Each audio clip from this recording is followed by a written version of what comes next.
One of the things that you always find with A Course in Miracles is how perfect it always is. It meets you exactly where you are, and you can open any page and read it, and you always get exactly what you need. And at first you would probably think, oh, that's quite mystical how that always happens, you know, and people often tell me that when they listen to my videos that I seem to be talking about exactly what they're going through and stuff like that. Well, the simple facts of the matter is that everyone's going through exactly the same thing. The only difference between people, let's say, as individuals, which is ultimately false because we're all one mind, but coming from the illusion of multiplicity to that singular place, all that's only ever going on is realignment, bringing the mind from the perception of separate identities and separate entities, etc., to the singular, to the I am. So whatever I talk about in a certain sense, it's always relative to that. It's always realigning, it's always healing, it's always focused around the forgiven mind. And that will automatically pick you up wherever you're at and give you something to think about, give you something to focus on, and help you to see the nature of the, let's call it, spiritual work that's right in front of your face.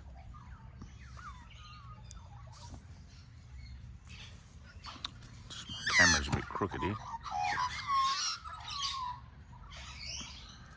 The birds have discovered that I'm back in the field.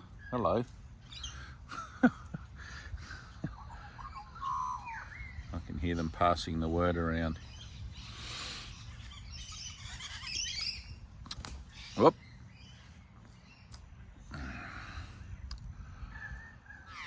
So when you open the book at any page, and it always seems to tell you exactly what you need, that's why, because your one need is atonement, right? Your one need is healing, your one need is forgiveness, and it's all the same thing. So atonement, healing, forgiveness, realignment, reinterpretation of defenses, it's all the same thing. It's expressed through the Course in many different ways, and it tends, because it is expressed in many different ways, it tends to reach into the different sorts of corners that we have in our minds where we've compartmentalized things according to different areas of worth and different areas of value and all this sort of thing. And one of the things that I really like if you're really looking at this, you get a certain way into it and you really start to look at it as divine psychology. Like it really is that. It's really divine psychology. It's really just the seemingly multiplicitous facets of human consciousness brought back into a very simple, singular action. And that singular action is always experienced in the world through the multiple, through the plurality or the duality, which seems to show up as almost anything. Like there's an unlimited sort of amount of potential in a person's life to experience the world however they want to experience it. And just because one person experiences it one way doesn't mean that another person experiences it that way, even though the playing out of whatever is being experienced can be very similar or perhaps the same.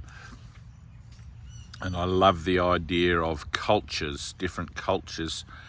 If you were to look at, let's say, the culture of the West versus the culture of the East, or the culture of perhaps the Nordic lands or Germanic people or Asian people, whatever, everyone's got a slightly different take on it. It's funny. It's the same thing, right? Same world, same food you put in your mouth, essentially, same clothes you put on your body, etc., etc. But people's attitudes towards life, society, and everything else can be quite diverse. And people say, well, that's what makes us so interesting. That's what makes us who we are, that diversity. But, well, that diversity is born out of circumstance and stimuli. It's not really that we set out to be different from each other. We just have these different, how would you put it, genetics, different life experiences, different everything else. And I suppose you could say that that is what makes us who we are as human beings. But when you come to the point where you realise, oh, I'm not a human being, that's just my avatar, and that all of that diversity and all of that individualism and all of that everything that makes up the personal identity is false, right? It becomes a bit of a shock to the system, and you find yourself opening the book and having one little shock after another, which is good, because essentially what you're looking for, essentially what you're trying to do is find peace and make sense of yourself. You won't find sense of yourself through comparing who you think you are and your social attitudes, etc., with other cultures. You know, you won't. And you will only find the true sense of yourself when you discover that as your own internalizing of, what would you call it, of your purpose, right? So your purpose has to be internalized. Your purpose has to be introspective in a real way, in a useful way, not like someone who's inhibited or an introvert or anything like that. But the fascination with the external world has to be withdrawn. So when you're reading your workbook lessons and when you're looking at the world and you're doing your lessons in the world, in the relationships that you have in the world, and you're experiencing that healing, that idea of release from judgment and the cause and effect relationship that your judgments have set up, at first what occurs is you feel really good. It's like, wow, I had a shift. You know, it's like I applied forgiveness to this situation by looking at it in my own mind and forgiving myself for my judgments about it, right? Which releases the trigger. Then you become the witness to whatever that plays out as on the external world. But what it's always doing is directing you again and again and again and again to internalize the process. So if you've got a trigger, let's say, if you've got a situation that you're going through, it doesn't matter what the situation is in the world, it's always an illusion, right? All form is illusory. All the stories that you make up about anything, they're all illusion. Your parents, your friends, your family, it's all not so, right? You're actually in eternity now dreaming this whole thing, and awakening is waking up to that, right? And if you want to think of it that your family, friends, and everyone is standing around a hospital bed, this is how it was once put to me. It's not this way, but it's pretty nice. But they're all standing around your hospital bed. You're in a coma, imagining that you're here on Earth, going through this dream sequence, this experience that you call your life. It seems very real because you're using the power of God mind to make it real to yourself, which is what you are, part of God mind. And they're all waiting for you to wake up. So when you have a spiritual awakening, you're internalizing the external world as an idea that it represents only your own thoughts. Right? The world I see reflects ideas. Everything I think I see reflects ideas that are in my mind, and you're healing those ideas in your mind, not the external world. Right? What occurs after those ideas in your mind are forgiven and released in the external world, don't worry about it. Right? It doesn't matter.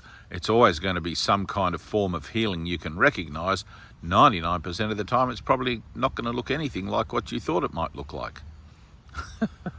Which is why you can't really work this out. You've got to really just live in faith, live in this moment, Stop worrying about what's going on out there and be more focused on accepting atonement, at-one-ment for yourself in your own thinking. You know, so you look at that situation that you've judged, and it's like, let me look at those judgments. Hang on, if God is everything and God is formless, my judgments about that can't possibly be real. Little rabbit over there. I do love the little rabbits, the gentle folk of the woods. Don't know if I can zoom in on him anymore. There he is.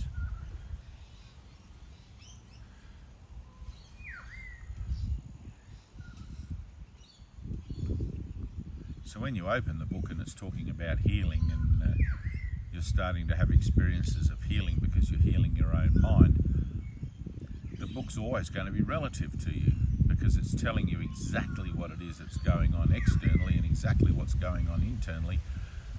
And because you've never really known who you are or what you are, and you're suddenly in this process, it becomes a bit of a surprise. It's like, oh my God, Jesus is telling me exactly what's going on in the book. He knows me better than I know myself. And yes, that's a true thing. He knows you better than you know yourself at this stage. But the only thing to know is yourself. So once you know yourself, then there's nothing else to know. So the course could be seen as a kind of a temporary adjunct to consciousness to help you remember who you are and where you are and what you are forever and always. Once you remember that, you don't need it anymore. I had somebody say to me the other day, I was having a conversation, I said, man, I haven't even read Course in Miracles for about 10 years.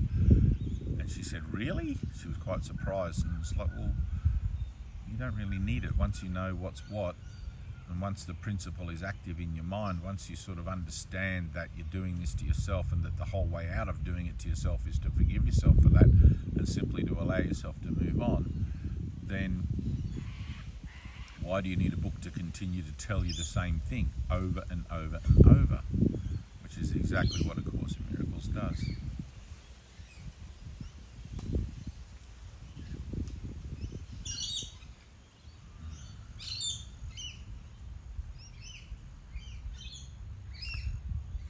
It's always kind of funny to me when I hear people exclaiming how wonderful their process is and how they've starting to feel like they're healing, etc., as if that wasn't going to happen. It's like, well, of course, you're in a process of healing, you're doing the workbook lessons, you're getting the results of doing those lessons, which is healing. Don't be surprised when you heal. And it's not really that you're being surprised, and this is a cool thing, right? Listen to this.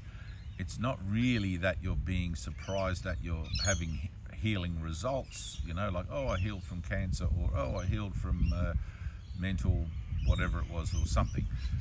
It's not really that you're surprised about that. The surprise that's going on in the background, or the activation that's going on in the background, is that you're being verified, or you are verifying to yourself that God is a fact. How's them apples?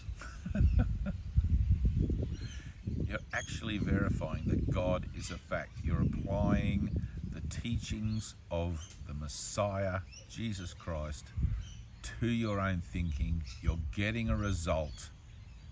The result is proof that God is real, that you're not real, that the real you is in eternity, not here on earth.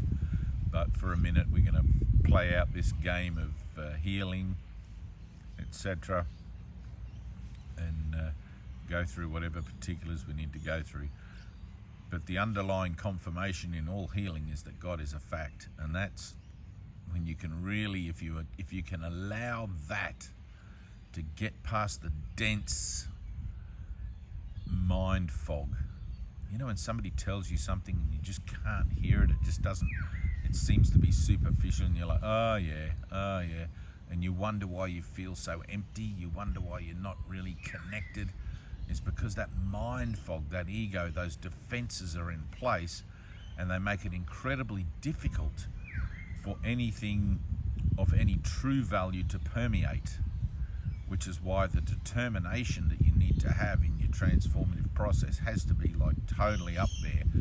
And you always have the case, this is something I've discovered again and again and again and again, it's always the case that those who have had the hardest lives, the most struggle and the most pain, always seem to hear this the easiest.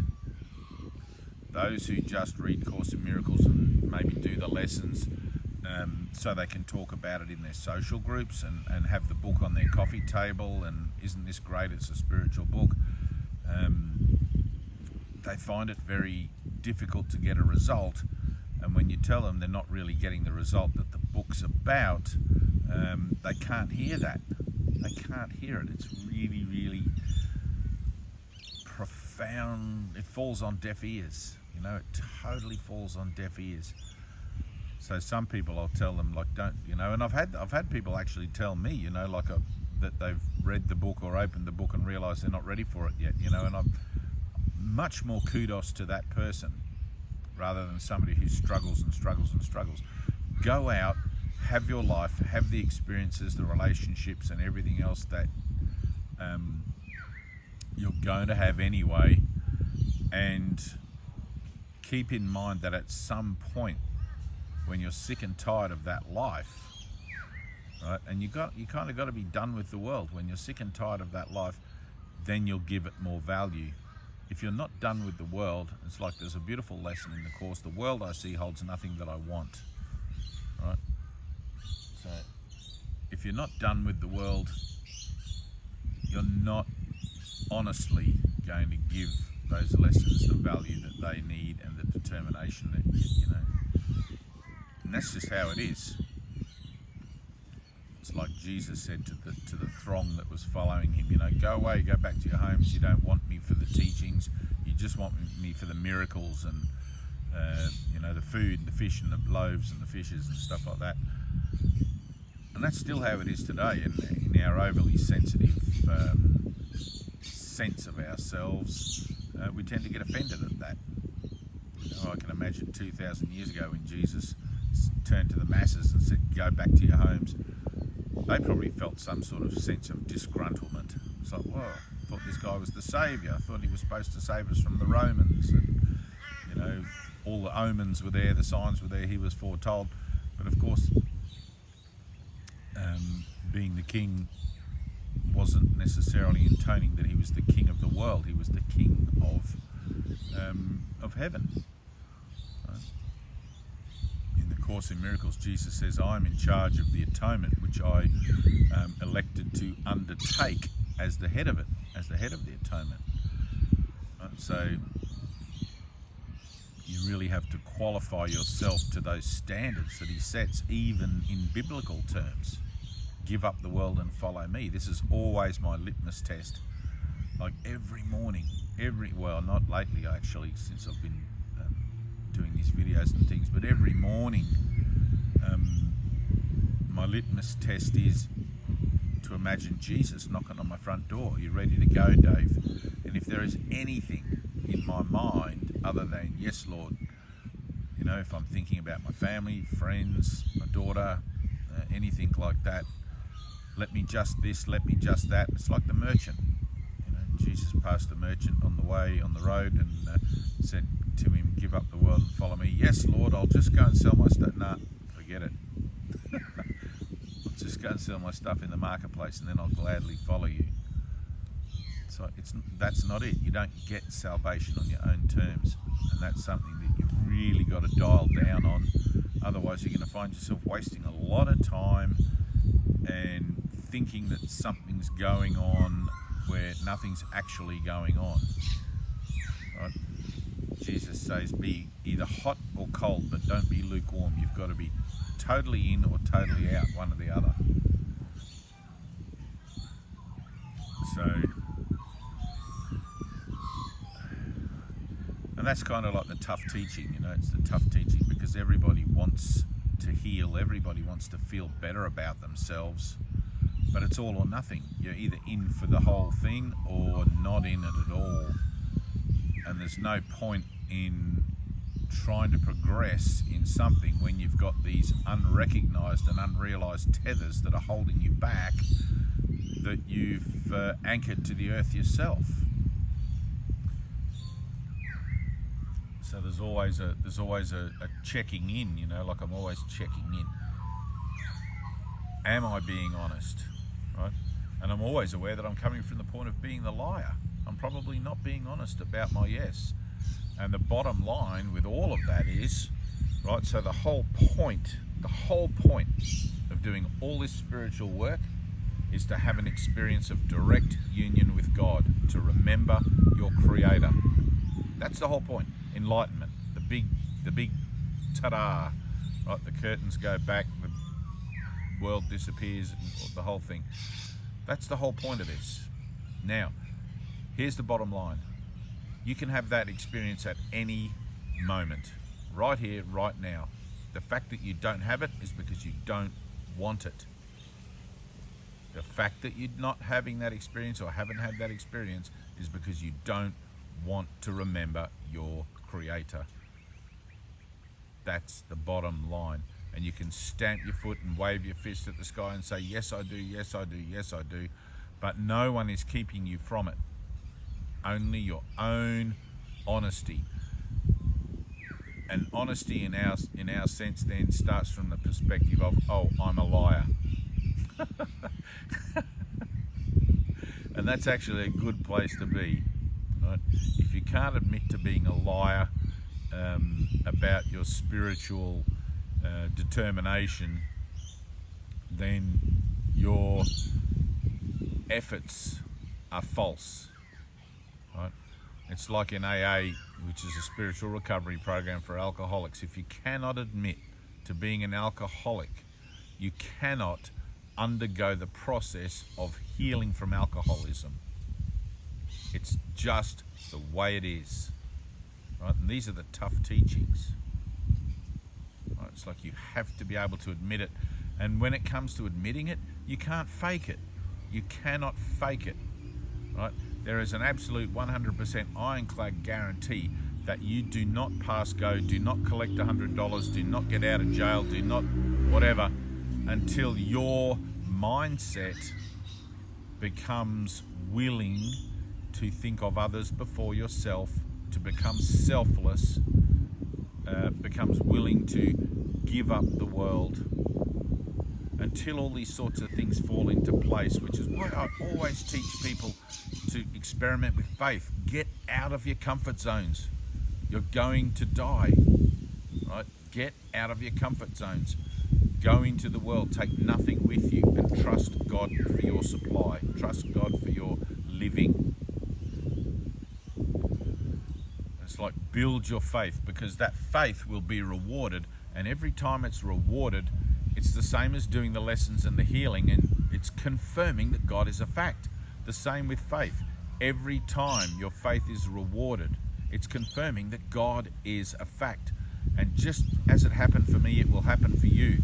You will reach a point where you cannot stand it anymore to go on without knowing what God actually is and what you are. It'll be an honest, it'll be passionate, there won't be another step possible in you, and you can call that the dark night of your soul if you like. But if you're doing the work, if you're doing the healing and the forgiveness and everything else, hopefully the dark night of your soul won't be as critical as mine was. But like most of you know, I didn't have a copy of A Course in Miracles when the dark night of my soul occurred. It was raw. It's the only way I can talk about it. It was fucking raw. It was really raw. It was suicidally raw. So these are the tough teachings, right? It's all or nothing. You either want it or you don't. And that's the point you get to.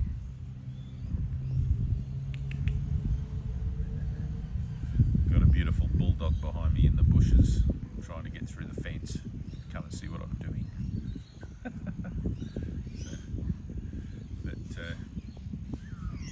Anyway, that's it. Just a short one today. feels like we're in for a bit of a storm. The sky is going somewhat bleak and grey and cloudy, and there's a little bit of thunder you probably just heard. So anyway, we've got a Zoom on this Monday. What's today? Saturday. Tomorrow, Sunday, the following day.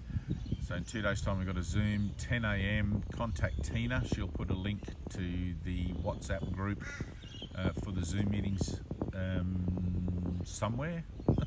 I'm assuming down below, but contact Tina anyway. Tell her you want to join in the Zoom. If you want to get activated, it's the best way to get activated. I can't, you know, it's like as a teacher of this, I can't reference something else other than your own midlife crisis that's going to activate you. And hopefully the Zoom meeting isn't so much of a midlife crisis, but it is designed to, as any satsang is, to put you in direct confrontation with your own failings and your own perfection, and wherein you can then make a choice and join with others making that same choice, because salvation is joining with others. So, all right, love you guys. See you soon. Peace.